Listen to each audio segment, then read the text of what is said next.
Buenos días a todos. Bienvenidos entonces a la presentación mensual a cargo del residente en la rotación de urgencias, presentación que siempre está enfocada en trauma. Vamos a hablar entonces hoy de, digamos, lo último que nos tiene para ofrecer la literatura en cuanto a biomarcadores en trauma cráneoencefálico. Eh, Impresionantemente, yo creo que es uno de los temas, comprendiendo los grandes seminarios y los temas de urgencias que se han manejado, donde uno entra a una base de datos y encuentra una gran cantidad de literatura, mucha, además de literatura con una evidencia, pues, de una calidad sustancialmente mayor respecto a otros temas más quirúrgicos. Digamos entonces que uno encuentra un boom de estudios prácticamente desde comienzos de los 2000 y especialmente con la introducción en las guías escandinavas de los biomarcadores para el trauma craneoencefálico leve en el 2013. Comienza a haber muchos estudios y un gran interés en este tema. Entonces, cuando estamos hablando de los biomarcadores, estamos hablando de paradigmas del conocimiento, ¿cierto? En su momento, el trauma craneoencefálico era algo de un abordaje, digamos que prácticamente desde la semiología, desde la clínica, desde los pocos marcadores de severidad que se tenían en cuanto para clínicos, hasta que apareció entonces la tomografía en 1971, ¿cierto? Aquí vemos entonces una de las primeras tomografías que se ordenó y entonces ya teníamos una idea palpable, digamos, en un contexto más macroscópico del trauma craneoencefálico y de su asociación, además, con la clínica, con el deterioro neurológico, con la focalización, ¿cierto? Y toda la asociación topográfica que nos puede ofrecer una tomografía. Entonces, hubo un antes y un después y hoy por hoy es una gran herramienta práctica, rápida para el neurocirujano en el contexto de trauma craneoencefálico. A partir de allí entonces se comienzan a desarrollar escalas observacionales y escalas clínicas para, digamos, desarrollar del modo más integral, clasificar, pronosticar y establecer entonces un ámbito terapéutico para para el traumatismo craneoencefálico. Entonces, por eso traigo aquí de ejemplo a la izquierda el Marshall que comenzó como entonces una escala más observacional y que cada vez la vamos asociando entonces a pronósticos en cuanto a mortalidad y en cuanto a funcionalidad. Aquí se ve entonces la relación inversa proporcional según la Glasgow Outcome Scale conforme avanza el Marshall y se aprecia entonces, digamos, la consolidación de la enfermedad difusa en el trauma craneoencefálico. Y justo al lado tenemos entonces la versión del libro Greenberg del Glasgow Score, que lo conocemos, digamos, de sobra y que es vigente desde 1974 y que ha sufrido, digamos, unas modificaciones mínimas y que además es, digamos, universalmente nuestro modo de clasificar el trauma craneoencefálico como leve, moderado, severo, teniendo, digamos, mucha más evidencia en la clasificación del severo. Es allí donde encontramos que, digamos, que tenemos un desarrollo de este paradigma en los últimos 50, ya casi 60 años, entonces, de correlación clínica-imagen y ha tenido grandes desarrollos, pero a diferencia de otros contextos patológicos, eh, digamos que tenemos mucha más dificultad en la estadificación por biomarcadores, ¿cierto? Biomarcadores se utilizan para muchas cosas, para función renal, hepática, para evaluar la posibilidad de la enfermedad coronaria y sin embargo en el trauma craneoencefálico estamos comenzando es con un desarrollo, ¿cierto? Que se viene consolidando poco a poco, pero que aún como vamos a ver, tiene una evidencia en desarrollo. Entonces, digamos que a pesar de que tenemos este paradigma terapéutico, las neuroimágenes, cuando estamos hablando tanto de tomografía o de resonancia, usualmente son mucho más sensibles para lo que es el daño, digamos, macroscópico, ¿cierto? Las lesiones intraparenquimatosas, pero hay mucha más limitación para evaluar el daño difuso. No por mencionar entonces, cuando estamos hablando de esquirlas, de artefactos, de proyectiles, la limitación que se genera en la apreciación de la imagen. Además, nunca podemos olvidar el componente radioactivo entonces de la tomografía y la relación de disponibilidad-costo, especialmente en cuanto a lo que es la resonancia. Por su parte, la escala Glasgow tiene limitaciones. Muchos de los clínicos o de los cirujanos prefieren la evaluación del Glasgow previo inclusive a estar en el ámbito hospitalario, porque la propia medicación modifica esta escala, ¿cierto? Y hay que tener en cuenta además que gran parte de estos pacientes con TEC o politraumatizados vienen entonces con tóxicos, ¿cierto? O con alcohol. eh, entonces, digamos que allí hay factores que pueden generar un sesgo para uno ponerse a evaluar una mortalidad o pronóstico.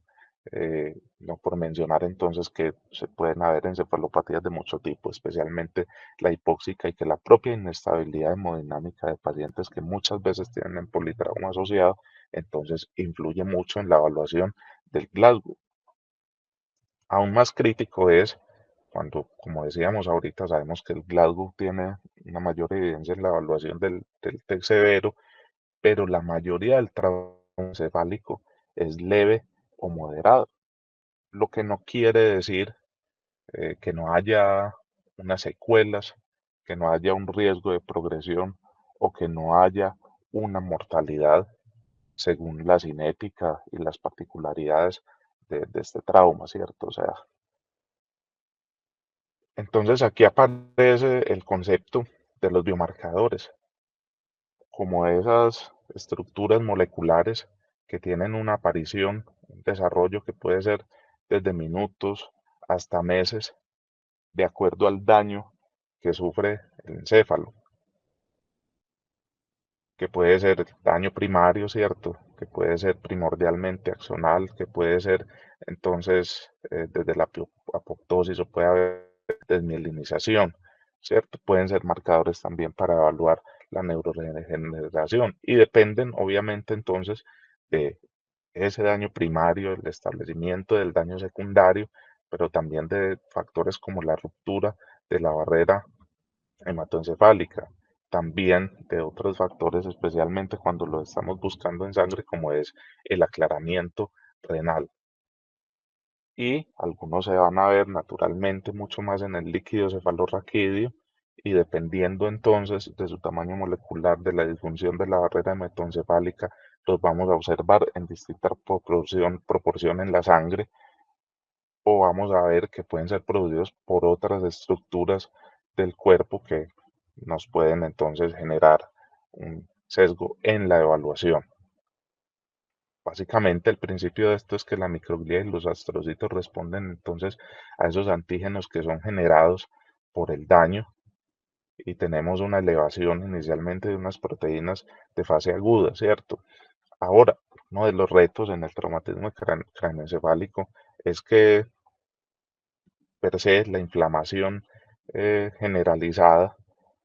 que puede ser exacerbada también por el TEC o que puede ser exacerbada por un politrauma, puede disminuir la especificidad de las muestras en la sangre. Entonces, hay un gran reto y es que cuando tenemos a un paciente con un TEC severo, usualmente puede haber métodos invasivos, ¿cierto?, de monitorización, donde uno puede tener, digamos, un contacto con el líquido cefalorraquídeo, cosa que no es tan frecuente en el leve o el moderado, por lo que la búsqueda entonces de estos biomarcadores en sangre sería, digamos, la más rápida, la más ideal, la menos invasiva, puede verse entonces con parámetros mucho más aumentados en los pacientes que tienen un contexto inflamatorio entonces generalizado. Lo que decíamos entonces ahora, precisamente en el TEC leve o en el TEC moderado, donde uno no tiene, por ejemplo, las monitorizaciones invasivas, pues lamentablemente no quiere decir que el paciente no tenga un síndrome de posconcusión o que esté sometido a un fenómeno de segundo impacto, ¿cierto? Que son esos TEC leves a repetición que cada vez, digamos, tienen más riesgo de progresión o de dejar una secuela o inclusive mortalidad por el hecho de tener todavía unas proteínas reactivas y unos neurotransmisores elevados del último trauma, ¿cierto? Y tampoco se excluye el desarrollo de una encefalopatía traumática crónica. Y en muchos de los contextos cuando ya estamos hablando, por ejemplo, de salud pública, son pacientes que digamos pierden un seguimiento y que pueden seguir con secuelas que uno nunca conocerá porque pueden ser pues, parcialmente funcionales, pero allí se quedan, ¿cierto? Entonces, particularmente en el TEC leve, obtener información con una tomografía, con una resonancia, cuando no hay un daño apreciable desde lo macro, no es lo más frecuente y también en el momento los biomarcadores realmente están en una etapa de desarrollo donde se está buscando que los equipos tengan una alta sensibilidad debido precisamente a que se esperan unos puntos de corte mucho más bajos para, para establecer pues diagnóstico o para establecer pronóstico o para establecer predicción de alguna terapia, ¿cierto? Entonces, los biomarcadores se pueden dividir digamos, desde lo que se quiere con los biomarcadores. Entonces pueden ser diagnósticos, pronósticos desde la mortalidad o desde el empeoramiento neurológicos o predictivos respecto a la respuesta a alguna terapia. Y también está esta clasificación que tenemos a la derecha, que es una clasificación con una relación, digamos, más eh, del daño y topográficamente, pues a nivel celular, eh, del daño que se recibe, ¿sí? Entonces los que están aquí enmarcados en el marco rojo, que ahorita los vamos a ver mucho más adelante, son de pronto los que tienen más evidencia, aplicación clínica o en ensayos en estos momentos con humanos, ¿cierto? Y como vamos a ver, ya uno hace parte de una guía europea de manejo del trauma leve y moderado. Entonces, básicamente puede haber elevación de marcadores según si hay daño del cuerpo neuronal, de las células gliales del axón, hay biomarcadores un poco menos en general inflamatorios y en estos momentos hay desarrollo entonces de la lectura de las vesículas extracelulares, específicamente con la búsqueda de ciertos microRNA que parece que van teniendo gran asociación con mortalidad y con pronóstico funcional. Además de esa clasificación, se espera entonces que un biomarcador ideal sea uno que se pueda obtener de una muestra mínima, que inclusive se pueda utilizar en el contexto prehospitalario, que tenga una capacidad de portabilidad o de POCT, pues de toma en el punto, en el point of care, eh, que sea de fácil aplicación para el personal, idealmente tipo glucometría, ¿cierto? Con un modelo Fingerstick, sensibilidad y especificidad, medida en panel, o sea, poder obtener lecturas de varios biomarcadores para aumentar su sensibilidad y especificidad y que tenga un límite de detección mínimo, pues ya desde lo técnico y unos resultados rápidos. Además, Eh, la idea es que ese biomarcador se encuentre en líquidos de fácil acceso, ¿cierto? No necesariamente el líquido cefalorraquídeo, sino la sangre. Y pues este numeral 2 suena muy bobo porque dice que el biomarcador se debe elevar mucho más en TEC que en sanos, pero la idea más de este enunciado es que se debe elevar pues mucho más en TEC que en personas que tengan otro tipo de trauma o condición sin presentar el TEC y que puedan elevarlos, pues, o que pueda haber, digamos, una lectura cruzada. Debe tener entonces una correlación a nivel cualitativo y cuantitativo, y esto es muy importante.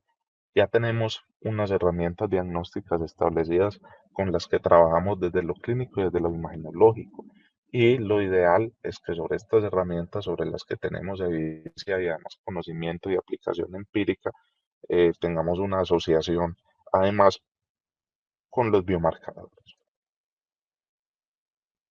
Entonces, ahondando un poco entonces en los biomarcadores de daño neuronal, tenemos la enolasa específica de neurona, que es una enzima que se encuentra en el citoplasma, es asociada pues a procesos de glicólisis, aumentan las primeras 12 horas luego del trauma y descienden horas a días, tiene una asociación con desenlaces más severos y mortalidad, y tiene la dificultad de que en los pacientes que tengan algún fenómeno de hemólisis, ya sea traumático, ya sea metabólico, eh, estos eritrocitos entonces también la aumentan, por lo que la toma en la sangre en pacientes politraumatizados reduce mucho su sensibilidad y especificidad. Y este estudio pues que vemos acá en la parte inferior, entonces se encargó de hacer un metaanálisis donde se encuentra, digamos, lamentablemente con una gran heterogeneidad, pero con un intervalo de confianza válido, eh, perdón, eh, una diferencia entre los niveles de esta enolasa entre supervivientes y no supervivientes, y además en el Glasgow Outcome Scale eh, también se encuentra una diferencia importante en los niveles globalmente. Siguiendo con los de daño neuronal, entonces tenemos la hidrolasa de ubiquitina C terminal, que tiene un poco más de evidencia y más adelante vamos a ver que tiene aplicación clínica en un momento. Eh, es entonces una enzima citoplasmática encargada de la remoción de proteínas anormales en los momentos de trauma. Se eleva rápidamente en las primeras, luego del trauma, en el líquido cefalorraquídeo, y tiene gran asociación entonces con la ruptura de la barrera hematoencefálica,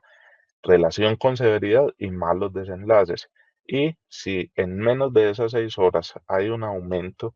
de los niveles de esta enzima, entonces se encuentra que hay un aumento de la mortalidad a 3 meses,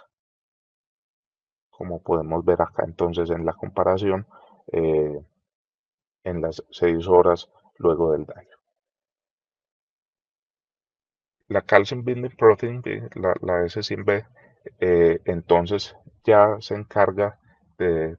describir un daño en las células gliales o una activación de las células gliales a ese estrés traumático. Está unida a calcio, entonces en el trauma y en contextos de isquemia también eh, implica una protección contra la inflamación, pero también incrementa la fosforilación de la proteína tau, lo que genera entonces ovillos, y en teoría, porque digamos que no hay tampoco una evidencia pues tipo 1A, pues en teoría esa formación de los ovillos en contexto traumático tendría una relación con las enfermedades neurodegenerativas, cuya relación en otros contextos no traumáticos,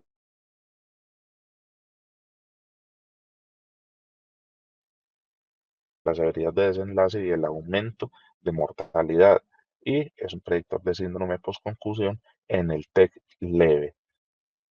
Tiene relación con el desarrollo de la hemorragia intracerebral y también es un predictor de TAC normal. Es uno de los motivos que tiene una buena evidencia, es uno de los motivos por los que en las guías escandinavas hace parte del esquema del abordaje del TEC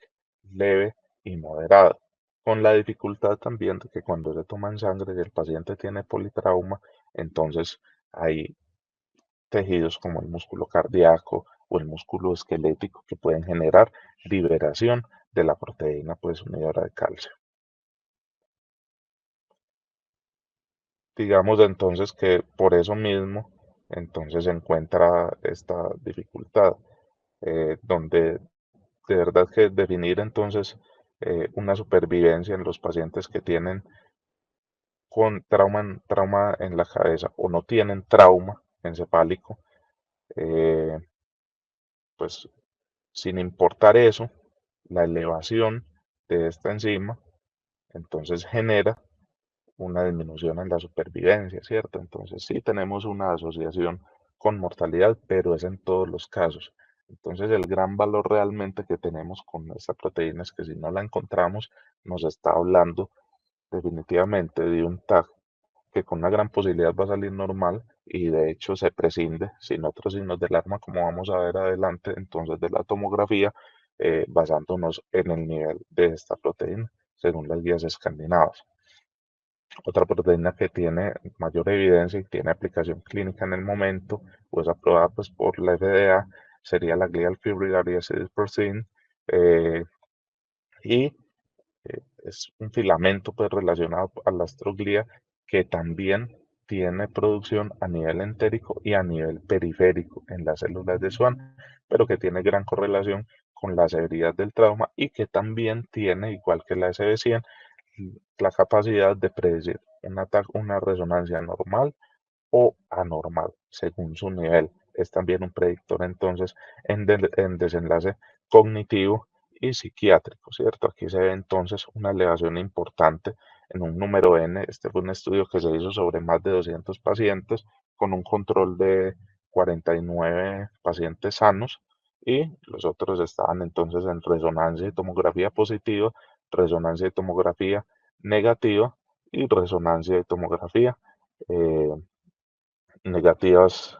negativas ambas, ¿cierto? Con una gran elevación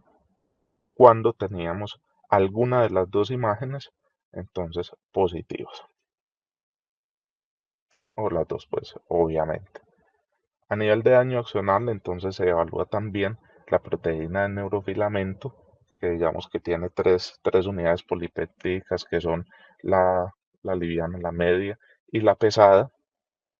que aumenta entonces luego de que el calcio intracelular es aumentado pues por el trauma y la fosforilación, es un marcador entonces de desintegración axonal, de daño axonal y sobre todo la elevación de la liviana y de la pesada en las primeras 2 semanas se asocia a un pobre desenlace funcional del paciente y tiene relación entonces con daño cognitivo, severidad y mortalidad. Este estudio pues del 2020 es un observacional donde entonces se evalúa la Glasgow Coston Scale, la extendida en 6 a 12 meses en 107 pacientes. De esos 107 pacientes, solo 50% tenían algún hallazgo que se apreciara en la TAC y se encontró que con una mediana de 17 picogramos, los pacientes mililitros tenían una recuperación incompleta, mientras que cuando era de 10 había una recuperación completa con una P significativa. Se establecieron, al menos en este estudio, unos cortes para una recuperación completa con una sensibilidad del 94% del 28 y para una incompleta de 53 con una sensibilidad del 90%, la especificidad de ambas con unos criterios pues que no nos, que no nos ayudan. Pero entonces, digamos que eso hace parte del desarrollo pues, de los puntos de corte para luego tratar de obtener una aplicación clínica, ¿cierto? Porque estas proteínas todavía no están, no hacen parte pues de ninguna guía ni tienen una aprobación exclusiva en dispositivos para la lectura, al menos por la FDA o por sociedades europeas. También como biomarcador de daño axonal tenemos a la mielina, que hace parte pues, de la oligodendroglía directamente, se libera en 1 a 3 días, específicamente cuando están más de 2 semanas elevadas, tiene una asociación de pobre desenlace y de hemorragia intracerebral, eh, una alta relación entonces con mortalidad. Sin embargo, como la liberación no es tan inmediata, la correlación con la escala Glasgow no es tan buena. Y cuando el paciente tiene politrauma o daño periférico nervioso, entonces hay un aumento que reduce la especificidad para trauma encefalocraneano. También tenemos a la propia proteína tau, que era la que estaba asociada ahora entonces a otra proteína y esta pues tiene la asociación entonces a los microtúbulos y forma los ovillos por la hiperfosforilación como lo vimos adelante. Digamos que en términos lógicos o de fisiología podrían tener una relación con enfermedad neurodegenerativa, pero en el contexto traumático esto tampoco está comprobado. Y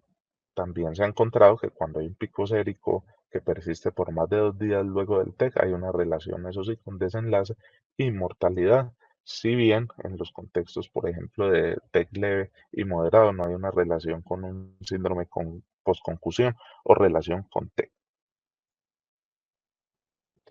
Los biomarcadores inflamatorios, digamos que implican un gran reto por la pobre especificidad. Entonces, definitivamente cuando uno tiene un TEC hay liberación de interleuquinas 1, 6, 8 días, el factor de necrosis tumoral alfa, pero realmente es algo que se espera también de cualquier contexto traumático, por lo que esto nos puede afectar la relación entonces de pronóstico de predicción. Las más estudiadas hasta el momento son la interleuquina 6, que tiene relación con severidad de desenlace, y la 8, que está relacionada con estados de isquemia o hipoperfusión. Y en estos momentos, digamos que hay un gran desarrollo sobre el concepto de las vesículas extracelulares, que son partículas membranosas que se liberan en los contextos de estrés traumático. Se componen de la misma bicapa lipídica celular y llevan por dentro material que es el que se lee por espectroscopia, por identificación óptica, que es ARN, pues, ARN, proteínas y metabolitos, ¿cierto?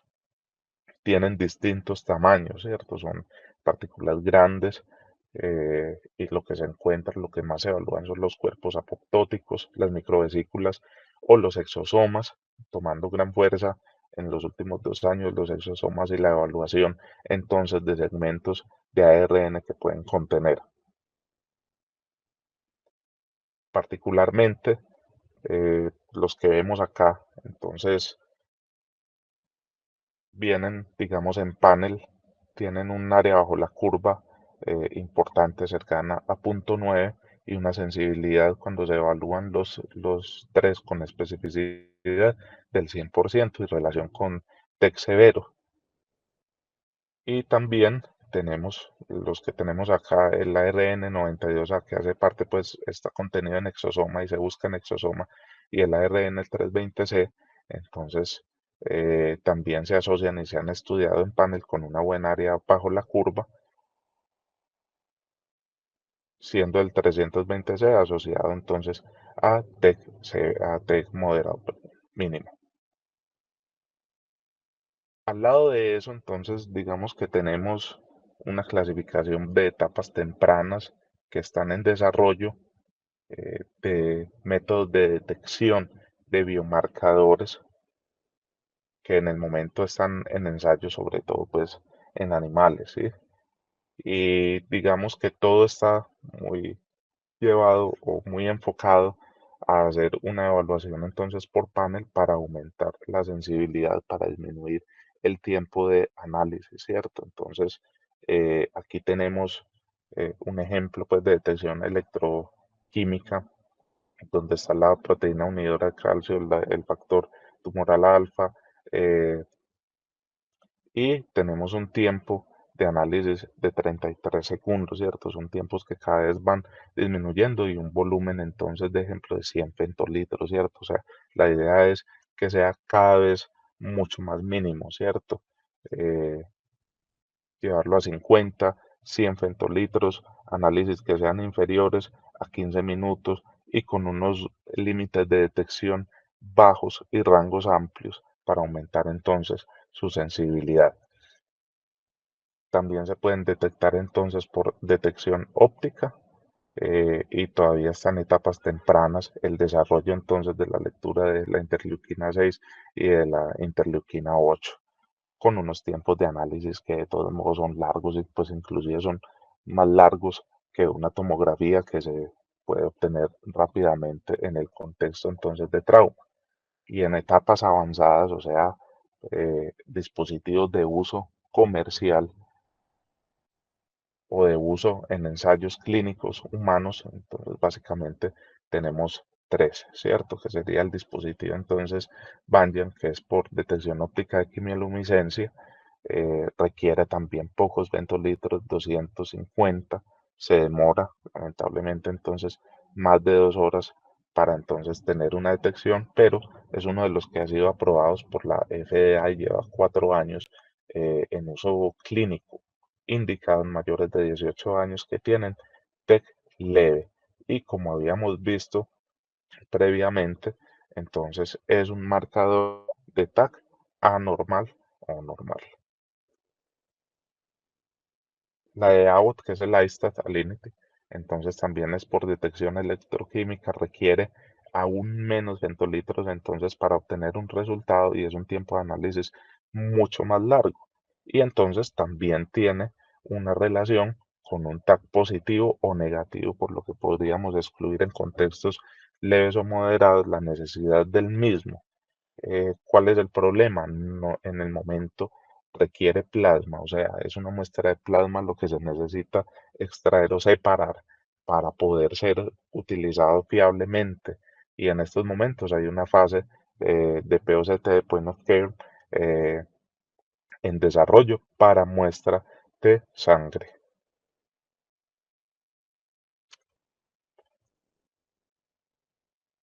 Esta es prometedora, que es la Quanterix Decimoa, que en el momento está, digamos, en una fase de investigación clínica en humanos y está esperando aprobación, pero que contiene además entonces a las cadenas livianas de neurofilamento y contiene la tau, y también tiene una respuesta, digamos, un poco larga, con un volumen mínimo y la idea es que se está desarrollando entonces en un modelo fingerstick. Y este es el ejemplo, esto realmente existe desde el 2013, que son las guías escandinavas para el manejo inicial del TEC leve y moderado, ¿cierto? Entonces, digamos que nos seguimos rigiendo entonces por la clasificación según la escala Glasgow,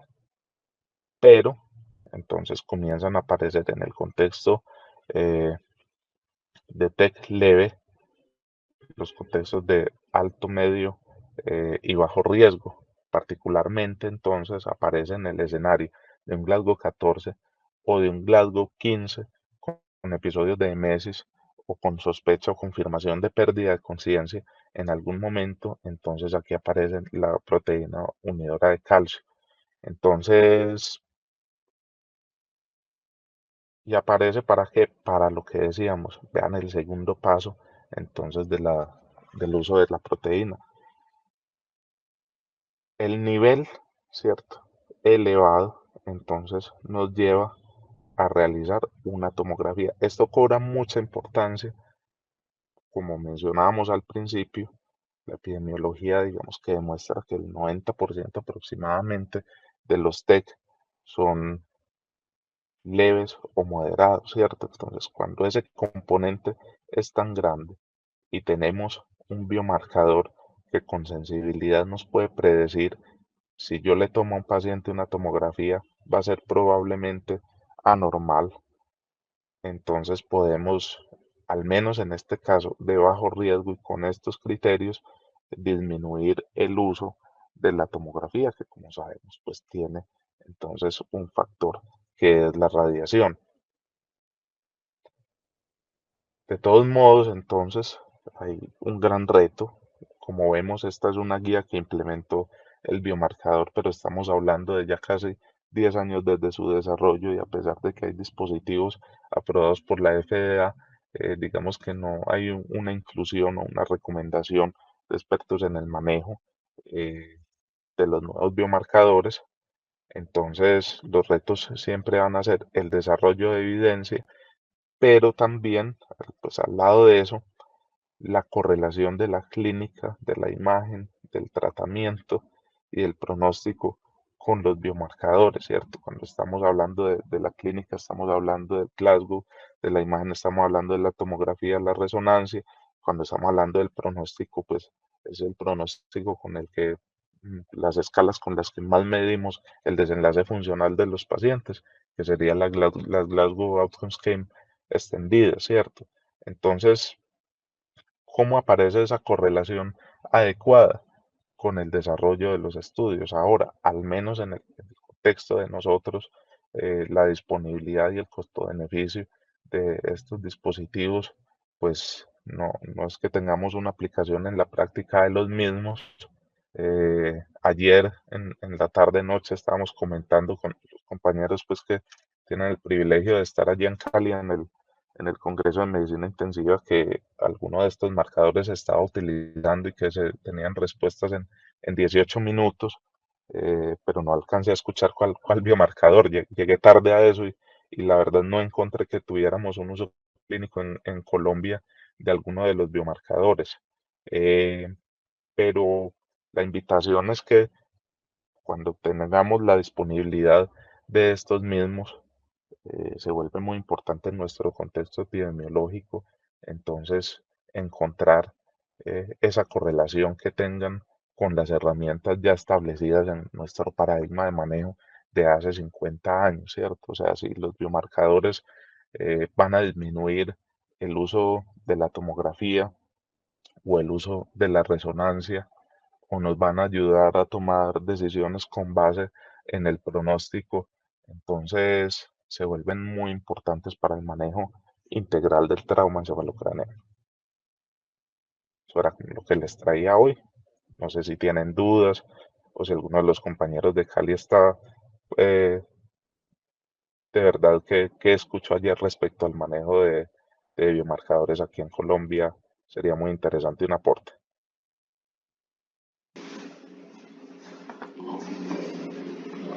Julián, muchas gracias. Un tema pues difícil para nosotros, difícil de entender y de asimilar. Yo estoy oyendo de los biomarcadores hace por ahí 20 años y eso como que no cuaja porque es que uno realmente no le da mucha utilidad práctica, pero según lo que tú dices, pues en un futuro probablemente será importante.